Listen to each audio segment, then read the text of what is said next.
MSTV mi eng tabiri besingbu nomaithang kajalna khurumjari. Haujek nunthilgi oiba pau pijari. Imphal East District ki Yangangpopi Police Station na konba Sangarel Twenching Village ta ngasi ayuk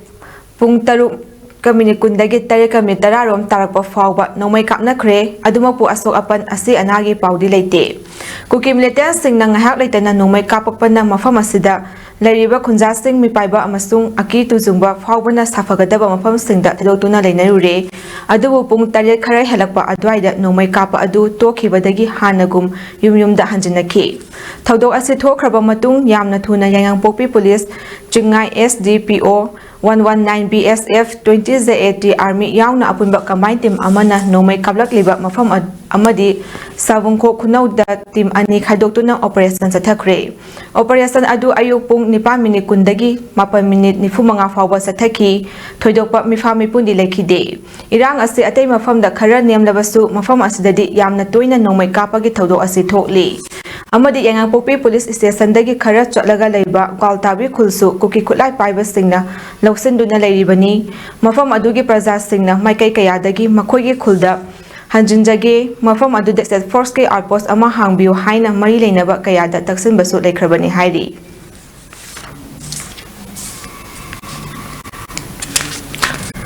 Nonne District ke Khaupum Police Station na konba Lamdangmai Village Naga Lalholup NSCN IM amasung Jalarong United Front Jangsui Kangmai anigi marakta akanba mawongda khut thoknabada lalhop ani asigi cadret ahum sire hari thodok ase ngasi ayupung 3 makhairom taba matamda khul asida leiba Prayer Mountain All Helipad haina khangnaba mafam amada thokhibani hairi thajaba yawa pawgi source amana hai thodok aduda ZUF Jangsui Kangmai gi cadret ani aduga NSCN IM gi cadret ama nomai maruna panbadagi siki Lekhidraba ZUF Jangsui Kangmai gi cadret ani Adudi Nonne District ki Langsum Village tagi Akyakpau amadi Juribam dagi Rangchulung kawi hari Aduga NSCN IM gi Lekhidraba cadret aduna Ukul District ki Siroi Village manak tagi Sergeant Major Ramraikan Elias Aken kauba amani hari Nomai kapnabagi pau fangbadagi Khaupum Police Station gi kangbu ama sangsinduna thi humbagi thabak pakhatpa haukhre hari Panba yabadi NSCN IM amasung Jalarong United Front Jangsui Kangmai gi kangbu ani asi matam kayagi mamangdagi unaba yadana hatna sunabagi thodok kaya leptana satharakibani Marak asida nagagi loop kayana lalhau loop ani asigi marakta khut thoknaba lepnaba kayarak hana appeal tawduna lakhibani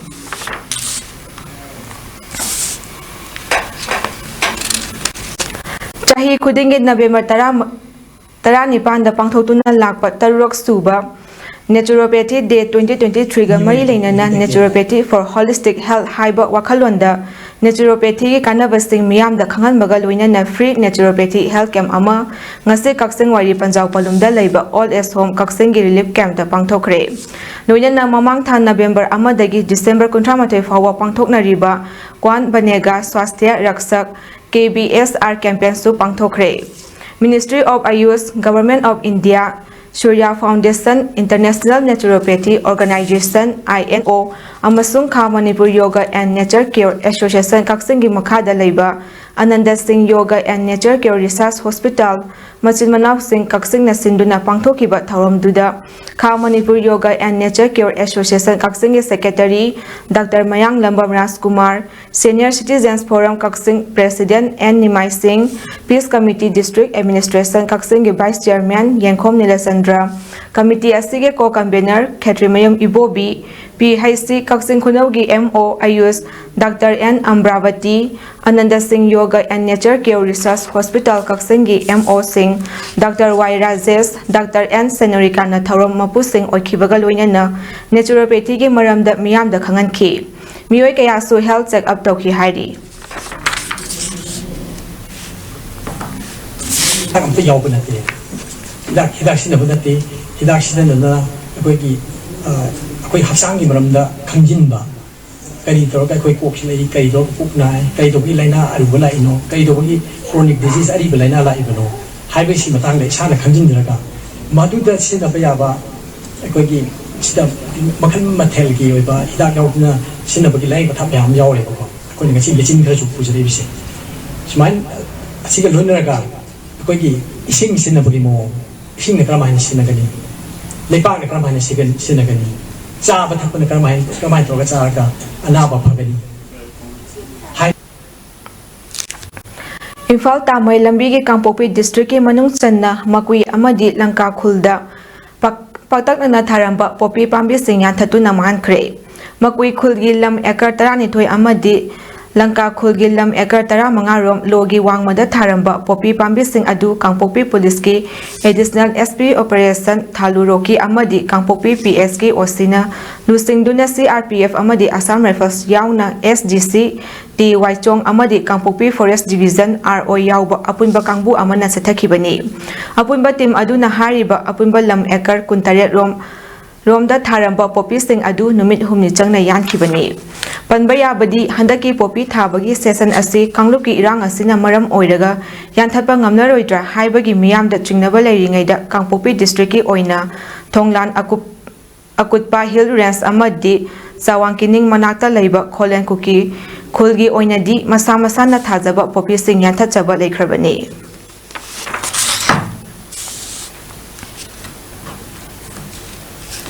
Ilhom Research and Publishing Center na sinduna ngasi Manipur Press Club Imphal-da Azad Komol na iba tasawuf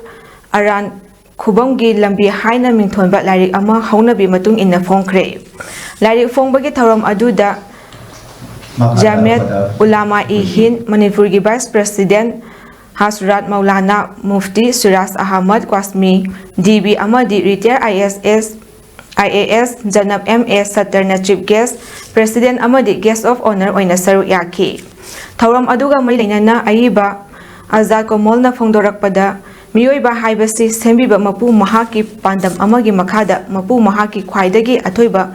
Kusemni haiba mingthol piduna atenba matam kharagi oina thauram thausilga thotuna punsi amagi damak changengi masakta malemgi thakta tharakpani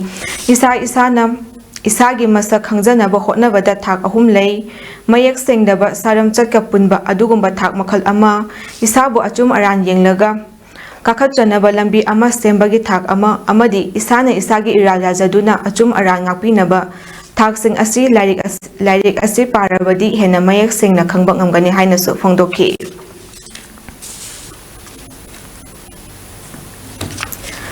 Manipur River gi mathakta saba wangu tampha lairembi manaki Valley Bridge ki upaki fibam soksalakpadagi miyamna sathok sasinda awaba amadi khudongsadaba kaya mayoknaduna lairamba adu sugunu kendra gi MLA K Ranjitna achangba senfam puthoktuna ngasi lamdamdugi miyamna thong semjinkhre Bisnupur District amadi Kaksing District anigi faunafam yamna maru oiriba Valley Bridge asida makha kayagi mal puba gari sing yamna toina lanthok lasin tawbata natana yan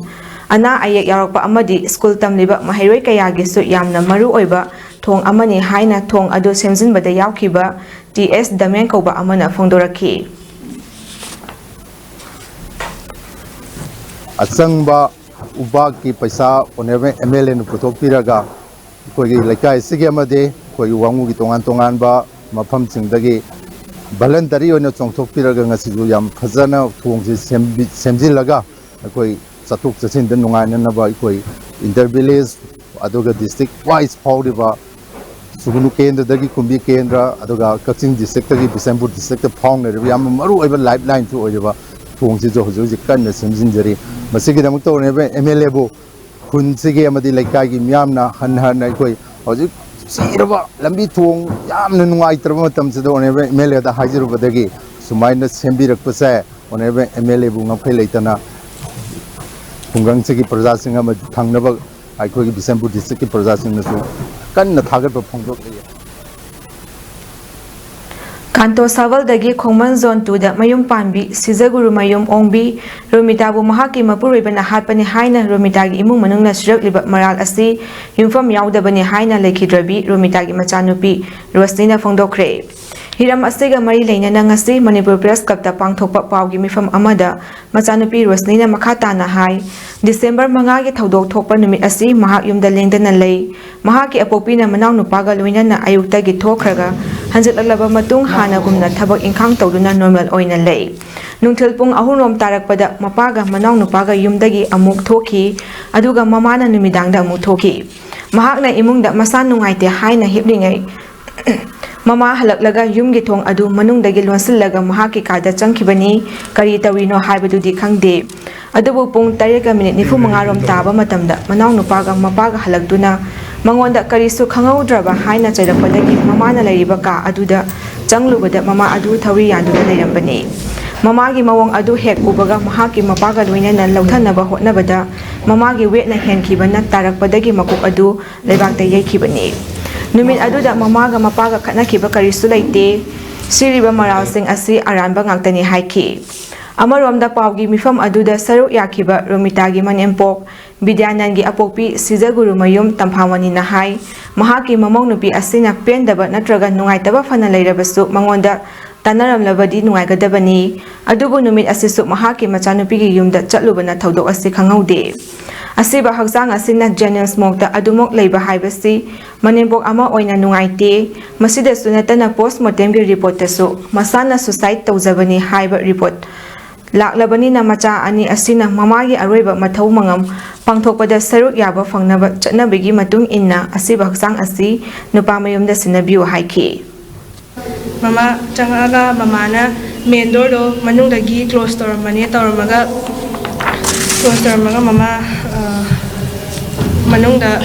ꯃꯊꯟꯇ suicide ꯇꯧꯔꯝꯃꯅꯤ꯫ ꯑꯗꯨꯗꯒꯤ ꯄꯨꯡ 7:45 to 8 ꯑꯗꯨꯋꯥꯏꯗ ꯕꯕꯥꯒ ꯏꯅꯥꯎꯄꯥꯒ ꯍꯜꯂꯛꯑꯦ꯫ ꯑꯗꯨꯗ ꯕꯕꯥꯒ ꯏꯅꯥꯎꯄꯥꯒꯅ ꯊꯣꯡ ꯊꯤꯜꯂꯛꯄꯁꯤꯗ ꯑꯩꯅ ꯊꯣꯡ ꯍꯥꯡꯉꯒ ꯑꯩꯅ ꯊꯣꯡ ꯂꯣꯜꯂꯝꯃꯒ ꯑꯩꯒꯤ ꯀꯥꯗ ꯑꯃꯨꯛ ꯆꯪꯒꯦ ꯇꯧꯕꯗ ꯕꯕꯥꯅ ꯑꯩꯒꯤ ꯃꯤꯡ ꯄꯜꯂꯒ ꯅꯪꯕꯨ ꯀꯩꯝ ꯎꯍꯧꯗ꯭ꯔꯕꯅ ꯂꯥꯎꯔꯛꯄꯗ ꯑꯩꯅ ꯆꯪꯕ ꯃꯃꯥꯗꯣ ꯐꯦꯟꯗ ꯃꯊꯟꯇ ꯍꯦꯡ ꯇꯧꯔꯝꯃꯦ꯫ ꯑꯗꯨꯗ ꯕꯕꯥꯒ ꯑꯩꯒꯅ ꯏꯚꯟ ꯀꯟꯕ ꯌꯥꯍꯧꯔꯒꯗꯤꯅ ꯂꯧꯊꯕ ꯃꯇꯝꯗ ꯑꯩꯅ ꯃꯃꯥꯒꯤ ꯃꯈꯣꯡꯗꯣ ꯄꯥꯏꯔꯒ ꯕꯕꯥꯅ ꯉꯛꯁꯝꯗ ꯌꯦꯠꯂꯤꯕꯗꯣ ꯂꯧꯊꯣꯛꯄꯗ ꯃꯃꯥꯅ ꯋꯦꯠꯇꯣ ꯂꯨꯝꯕ ꯍꯦꯟꯃꯟꯕꯗꯒꯤ ꯑꯃꯨꯛꯀ ꯃꯃꯥꯒꯤ ꯃꯀꯣꯛꯇꯣ ꯑꯃꯨꯛꯀ ꯂꯩꯕꯥꯛ ꯃꯈꯥꯗ ꯀꯟꯅ ꯌꯩꯁꯟꯈ꯭ꯔꯦ ꯑꯃꯨꯛꯀ ꯑꯗꯨꯗꯒꯤ ꯉꯁꯤ ꯑꯌꯨꯛ ꯃꯍꯥꯔꯥꯁꯇ꯭ꯔꯒꯤ ꯅꯥꯒꯄꯨꯔ ꯗꯤꯁꯇ꯭ꯔꯤꯛꯀꯤ ꯕꯖꯥꯔ ꯒ꯭ꯔꯥꯎꯟꯗ ꯁꯣꯂꯔ ꯑꯦꯛꯁꯄ꯭ꯂꯣꯁꯤꯚ ꯀꯝꯄꯦꯅꯤ ꯑꯃꯗ ꯗꯤꯐꯦꯟꯁꯀꯤ ꯄ꯭ꯔꯗꯛꯁꯤꯡ, ꯕꯣꯝ ꯑꯃꯁꯨꯡ ꯃꯤꯅꯤꯁꯇꯔꯁꯤꯡꯒꯤ ꯄꯦꯀꯦꯖꯤꯡ ꯇꯧꯕꯗ ꯄꯣꯈꯥꯏꯔꯛꯄꯗꯒꯤ ꯂꯦꯕꯔ 9 ꯁꯤꯔꯦ, ꯌꯥꯝꯗ꯭ꯔꯕꯗ ꯂꯦꯕꯔ 4ꯅ ꯑꯁꯣꯛ-ꯑꯄꯟ ꯅꯪꯈ꯭ꯔꯦ ꯍꯥꯏꯅ ꯅꯥꯒꯄꯨꯔ ꯄꯨꯂꯤꯁꯀꯤ ꯁꯨꯄꯔꯏꯟꯇꯦꯟꯗꯦꯟꯠ ꯑꯣꯐ ꯄꯨꯂꯤꯁ ꯔꯨꯔꯦꯜ ꯍꯔꯁ ꯄꯣꯗꯔꯅ ꯍꯥꯏꯈ꯭ꯔꯦ꯫ ꯃꯇꯥꯡ ꯑꯁꯤꯗ ꯅꯨꯡꯊꯤꯜꯒꯤ ꯄꯥꯎ ꯁꯟꯗꯣꯛꯆꯕ ꯂꯣꯏꯁꯤꯟꯖꯔꯦ꯫ ꯏꯃꯦꯖ ꯇꯤꯚꯤ ꯃꯤꯠꯌꯦꯡ ꯇꯥꯕꯤꯔꯤꯕꯁꯤꯡꯕꯨ ꯑꯃꯨꯛ ꯍꯟꯅ ꯈꯨꯔꯨꯝꯖꯔꯤ꯫